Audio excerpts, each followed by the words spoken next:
Sebastian. Yeah, I'm here. Can you hear me, Sebastian? How are you?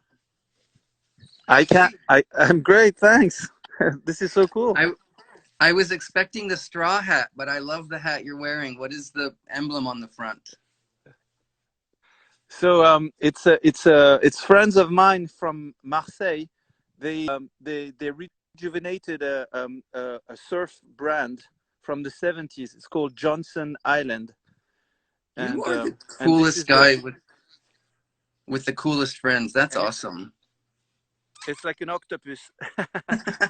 and I want to just it's the bug one. Before we start, I want to just say, if you walk around the vineyard, you can touch the upper left and reverse the camera so you can walk around the vineyard if you want. What did you say about touching the camera? So on the upper left of your screen, there's a little two arrows, and if you touch them, it reverses the camera, so you can easier point around the vineyard if you want. Oh, all right. Okay. Okay. So let me and tell us where you are and who you are. All right. Hello, everybody. I'm Sebastian du Petit. I'm the owner with my sister and the manager of the Chateau du Petit winery in the Loire Valley in the appellation Chinon. And I'm in what wine? in one of our. It's appellation Chinon. Appellation Chinon. Okay. So the whites are 100% Chinon, rosé, and reds are 100% Cabernet Franc. Okay, I'm having a little bit of a data lag, but there you go. More interesting than my beard. Now, what's the name of that vineyard? So the vineyard is called Chateau du Petit, and the reason I'm here is because this particular plot is where my father replanted the vines in 1978. This used to be the orchard and vegetable garden of the property. There were vines all around, inside the walls of the property and outside the walls, for centuries, up until the death of my grandfather and his father. And so there was a gap of 30 years without winemaking, and it's my father who restarted everything in this particular plot where I'm standing. And if I turn around, we can walk to one of the plots. We have also part of the walls, which is it's also enclosed in the walls of the property. And this is our little plot of Chenin Blanc. Ah, so that's the wall out in the distance. Sorry, say that again, Jeff. Sorry. That's the wall out in the distance. Yeah, it's exactly. Now it's part of it is our trees and like picket fence, but yeah, most of it is walled. and that's why the Chenin the bottle is called Les Clos. Exactly. It's this particular area where the Chenin Blanc is on the blueprints of the village. It's called Chateau du Petit. So you're really inside the chateau property. And what's the plot of Cabernet Franc called? Is that Les Georges? The one I showed you behind is also Chateau du Petit, and then on the other side of the wall is our main plot of Cabernet Franc, which is 13 hectares big, so about 26 acres. Wow. And it's called Les Plantes. And names we give like Les Georges or L'Épée or Amiral is through the thought process of the vinification we apply for those wines. I see. And then what is the I can't remember exactly the cuvée called L'Épée. So Les Georges is 100% free run juice, only fermented and aged in stainless steel tank.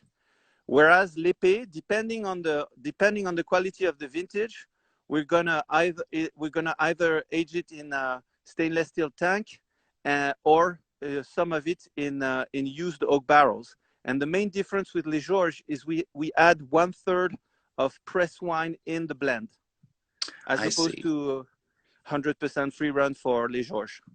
And the Amiral is, sorry. No, keep going, keep going. Yeah, and the Amiral, which is a cuvée we don't do every vintage, is 100% pure pressed wine, and for, aged uniquely aged in used oak barrels for a minimum of 2 years. Okay, and you make a sparkling too. Sorry, Jeff, say that again. You make a sparkling also. Yes, my father initiated a sparkling in 2007 with the Cabernet Franc, a red, and last year I decided to change the game a little bit by using specifically the plot I showed you first, which is within the walls. This one right here. So it's a very single plot, 100% Cab Franc sparkling rosé, which we call Les Fous, which means the crazies. Now, do you want to talk about the history of the Chateau? Because it goes way back, and I asked you about your name, that you have the du Petit Thouars in there. Do you want to talk about the history of the Chateau and your relationship with Chinon? Sure, with pleasure. So basically, the original name of my family is Aubert de Saint-Georges. It's an aristocratic family from which we can trace back to the 12th, 13th century. Knights, people who raised to aristocracy through merit and fighting. And and in 1636, Master Georges Aubert de Saint-Georges, who was working for the Cardinal de Rieux as a military consultant and diplomatic agent, was able to buy the chateau, which had been built in the 15th century. And the chateau was already called Chateau du Petit Thouars. And because of his aristocratic origin and because he served his country well, he was able to buy the property and add the name of the property to his name, which means we have a very long name. Yeah. And how long have you been making wine then? Because your relationship has changed with the winemaking recently, hasn't it? Yes. So in total transparency, I don't make the wine yet myself. I've been involved in the vineyard since late 2008. Initially, I was helping my father develop the sales, export sales, and then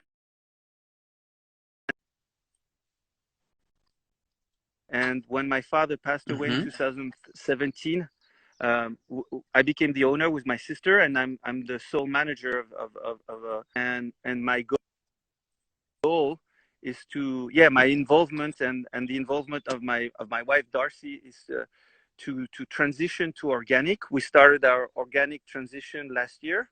This is the second year of transition, and the next step for me is to at some point to go to wine school and become the winemaker, or at least be able to monitor my winemakers' work in a more in a closer hands-on approach.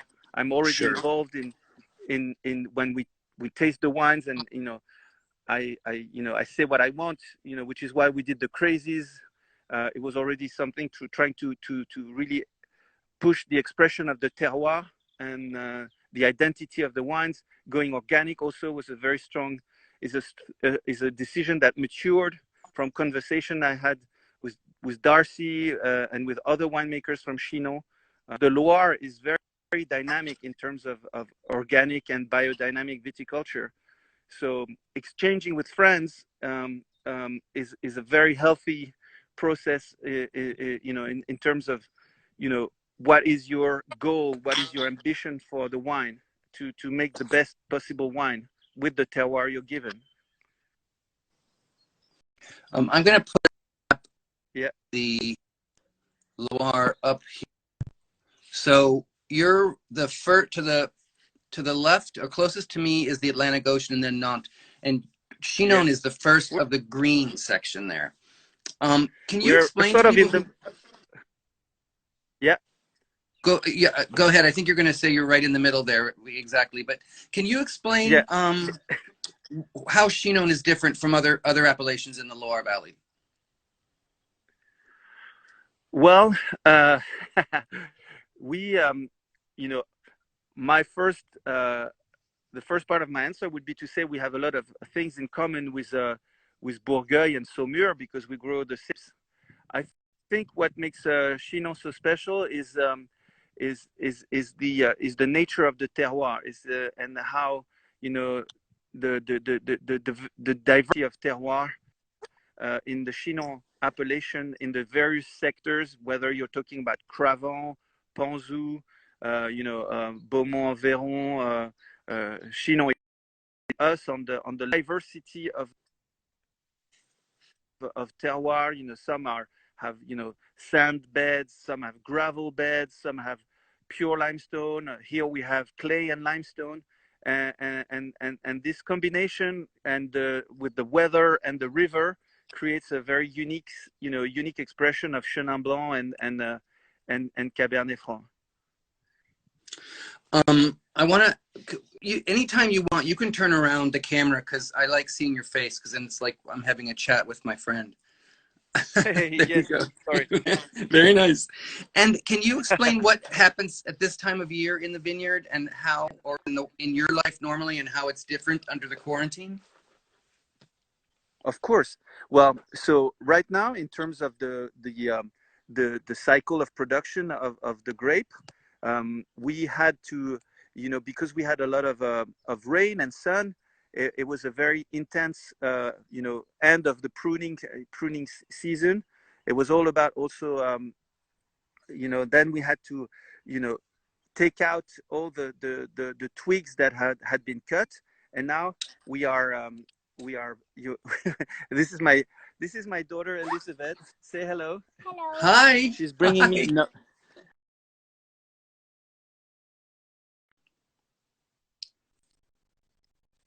professional. She's telling me to turn the camera on you so we can see your face while you talk. Yeah. So yeah, so now the pruning is complete. We took off the twigs, so now we're preparing the plants for, you know, the you know, the most you know, blossom, you know, complete blossoming of the and come out of the buds. You know, look, I'll turn around so you can see. We have bended we attached the plant. Can you see here? So this is Cabernet Franc, you know, with Guyot, simple Guyot method of pruning. Mm-hmm. So you see now the plant has been bent, so to accompany the sap and to help, you know, the plant grow normally. And then I'll show you how different it is in the Chenin Blanc. That might be interesting also for viewers, because it's different pruning method. It's cordon de Roya. Oh. So AJ's taking notes right now, right, AJ?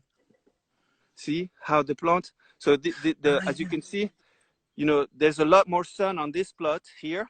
So you can see a lot of little buds, you know, coming out, you know, and the flower will come usually in May, June, depending. It's probably going to be end of May, maybe even earlier, considering how much water we got and how much sun we're getting right now. I hope people can see. Yeah, can you do a close-up of the buds to show how Sure. far along they are? Because I was in the Languedoc yesterday, and they have leaves about an inch big in places. Well, we're not as fast. It's probably not as fast as them, obviously. Yeah. But you can see it's coming. Yeah. It's coming nicely. We so far, you know, I touched the vine. So far, we escaped frost. There was a couple nights of where frost was threatening, but we Hmm. narrowly escaped it, so that's good. But Yeah. it's too early to rejoice. It's too early to rejoice because you know, we say you have to wait for the les seins de glace. So what does that mean?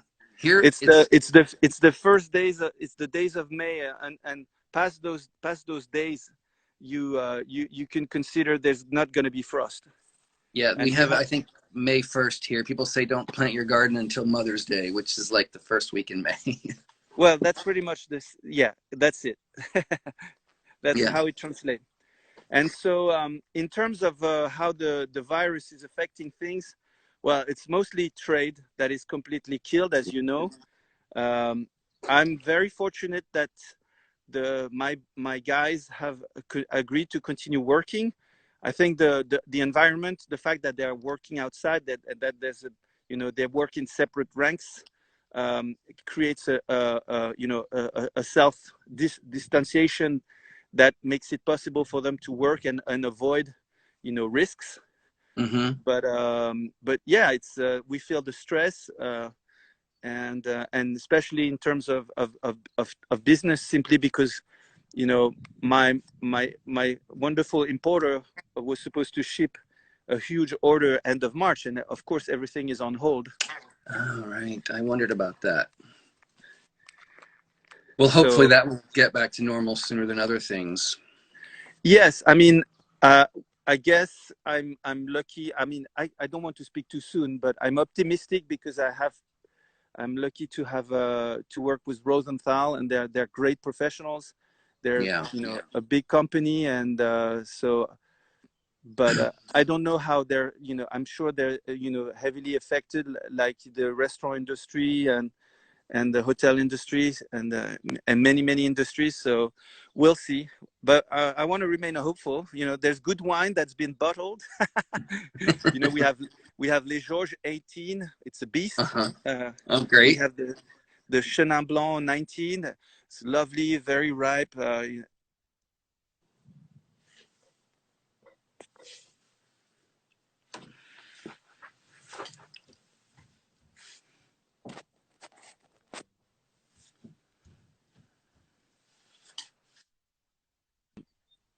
You know, on hold. Yeah. Now, are some wineries, Deidre Heeken in Vermont, who I'm Yes. talking with tomorrow, she's basically switched to ordering online because people can ship from her winery to, I think, many places. Does that happen in France? Yes, yes. It's interesting you mentioned that. I I got a you know a guy a family in England. They ordered 8 cases of wine through internet. So I was happy to prepare that. Yeah. And then does just like a delivery company like UPS or FedEx come and pick it up? That's exactly it. You know, I already worked with a few online companies doing online online sales, online distribution, and but now I hope I hope it's going to pick up. I guess I guess I'm going to have to communicate on the fact that it's me preparing the bottle, so there's no risk. The cases. It's There's no risk for employees. It's me and the DHL person. You know, we just wave from afar. He picks up the packages, or the UPS guy, and then hop, the wine goes to you guys. And you're at the chateau, so you're really not around people. You don't have to walk to work. You just are right there. No, yeah, in this heavy context, I am very lucky that I live in this beautiful environment where there is space to walk around and enjoy nature. And we are affected like many other people, in the sense that everything is you know, at a stop, at a standstill. But yes, I'm in a more privileged position because I'm surrounded by, you know, nature. Now, a friend of mine once said that even though you're switching to organic, you were never like a big commercial spray everywhere because your kids are playing in the vineyards and you're walking past them every day, right? Absolutely. One of the great thing, my winemaker Michel brought when he started working here is that he made this very conscious switch to a sustainable farming approach, which was to only treat if treatments were necessary. And so going organic was a natural evolution from that. It was just to, the vines needed to transition. It's not good. I talked to other friends and colleagues who said they had made the switch in years, and when you make the switch in a year, which is not a great year in terms of the vegetative cycle and the weather, it's extremely brutal for the vines. The stress is huge. So the fact that we were in this more sustainable approach, that we had started mechanical weeding before doing the transition, and because we're doing we have the natural grass cover, that I guess is making it easier. Plus 2019 was complicated because of the heat waves, but the heat waves helped us in the sense that there was no mildew, so there was no treatments made. Even if they would have been organic treatment, we didn't have to worry about that even because of the intense heat we had last year. Now for my very important question. When I visited last time, the first thing we did is you sat me down to taste the Chinon with some garlic sausage. That was phenomenal, but I can still taste. Are you stocked up on garlic sausage? Well, because I need to be a bit careful about my my silhouette. I have sort of I tried to cut down a little bit on the garlic sausage, but I promise you that when you come, there will be plenty. Okay. But I got some. I'm expecting a delivery of duck rillettes. So Ooh, very, very nice. Very nice. I put on my Facebook or on my Instagram story, this is one of my favorite visits, and I think people can see from talking to you what a charmer you are and how fun you are to hang out with. Oh, thank you, Jeff. Well, it's great to share wines with you and talk about wine and to share it with the world. We are proud of what we do, and we like welcoming people because we're lucky to have a place where people can really see the whole cycle, from the vines to the winery to taste the wine. We have the chance that we're able to show that and share it with people, and it's great. And we also want to try to push ourselves. We're still fairly young, so it's good to challenge yourself a little bit. And my wife is definitely there to kick me in the butt. You're lucky to have her. She's very sharp. Yes, exactly. Keeping me on my toes. Exactly. Can people take a day trip to Chinon and then a taxi to you and have a picnic in the vineyard? Or do you go to tour and drive from tour? Well, there are many options, but it's definitely doable to take a day trip. We're only 2.5 hours from Paris. So you can take an early train, have someone, a taxi pick you up, come here, do the tour, have a nice picnic lunch outside, and then go back. Absolutely. That could not be a better day for while you're on your trip to Paris. And I think one of the things I've found helpful is to think about planning in the future, like, oh, we're going to go do that. And that makes this confinement a little bit easier. Yeah, exactly. I mean, I haven't started doing proper wine aperos online, but I'm dying to do it because I love the idea that the technology has, somehow, is breaking barriers. You're in Connecticut, I'm here, we can talk, I can see you, hear you clearly, can show you things. That's amazing. It's really cool. I mean, yeah. We're going through a crazy time, which is teaching us a lot about ourselves, putting a lot of things in perspective in terms of our approach to the earth, to people, to business. And at the same time, this technology enables us to do that. It's a fantastic paradox, and it's going to drive us, I'm sure. It's crazy. Heidi, it's 2.5 hours from Paris. So you take a morning train out, a taxi, you can have lunch at the Chateau and take an afternoon train back.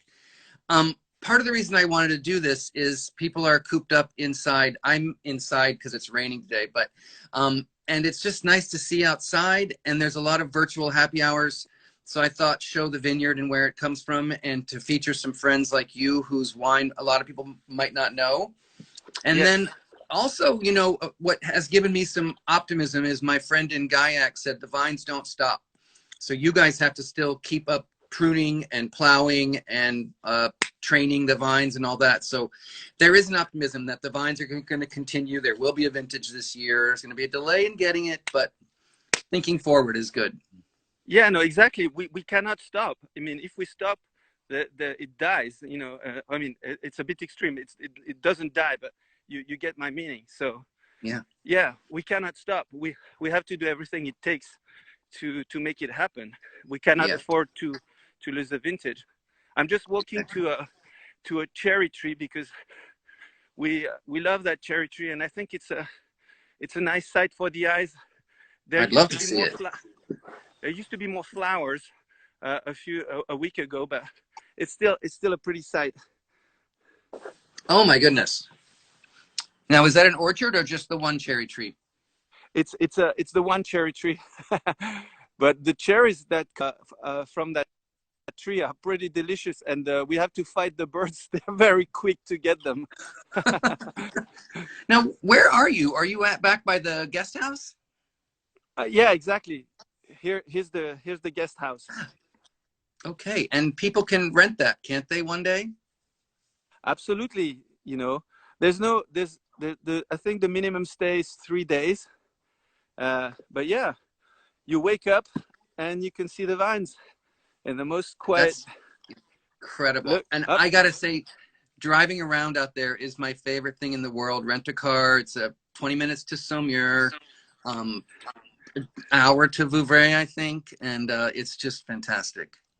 Yeah, exactly. I mean, before the confinement, before, you know, I was supposed to meet Peter Hahn from Clos de la Mellerie, and then unfortunately he had a change of plan.